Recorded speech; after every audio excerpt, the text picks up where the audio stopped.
बिस्मिल्लाहिर्रहमानिर्रहीम। अस्सलाम वालेकुम सामीन, उम्मीद है आप सब ठीक ठाक होंगे, खैरियत से होंगे। खूबसूरत असम्बली की प्रेजेंटेशंस हैं आपके सामने। सीओई सियालकोट में इंटरव्यूज़ हुए, मोहतरमा प्रिंसिपल साहिबा ने बच्चों से खिताब किया, उनके पेरेंट्स से कुछ ज़रूरी बातें की, और अब मैं आपको कुछ तस्वीरें दिखाती जाऊँगी जो कि स्कूल में साइंस एक्टिविटी हुई है। पूरे चैप्टर्स जितने भी थे ना 6 क्लास के, उन सबको प्रोजेक्ट बनाकर डिस्प्ले किया गया और बच्चों की काविश टीचर्स के साथ है। अब आती हूँ असल बात की तरफ, जो आप मुझसे बार बार एक सवाल कर रहे हैं, मुख्तलिफ लोग ये पूछ रहे हैं, उन सब के लिए ये मैंने वीडियो बनाई है एंट्री टेस्ट के हवाले से कि सेकंड एंट्री टेस्ट कब होगा, नहीं होगा। भाई एंट्री टेस्ट नहीं होगा, अब सेकंड एंट्री टेस्ट की इजाज़त नहीं है। फ़िलहाल तो आपको मैं बता दूं कोई सेकंड एंट्री टेस्ट नहीं है, लेकिन हाँ सेकंड मेरिट लिस्ट है ज़रूर।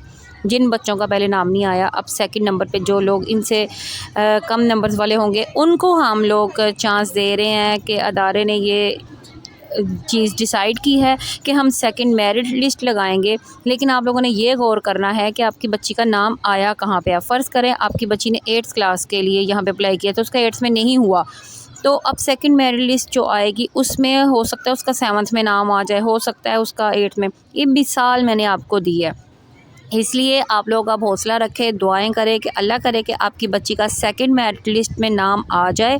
और सेकंड एंट्री टेस्ट फ़िलहाल नहीं हो रहा। तमाम पेरेंट्स जो पूछते हैं बार बार सेकंड एंट्री टेस्ट, तो आपको बता दूं कि वो चांस अब इस दफ़ा आपको नहीं मिलेगा। बच्चों ने बहुत अच्छे पेपर दिए, क्वालिफाई किया है। वीडियो पसंद आई है दूसरों के साथ भी शेयर कीजिएगा, चैनल को सब्सक्राइब कीजिए।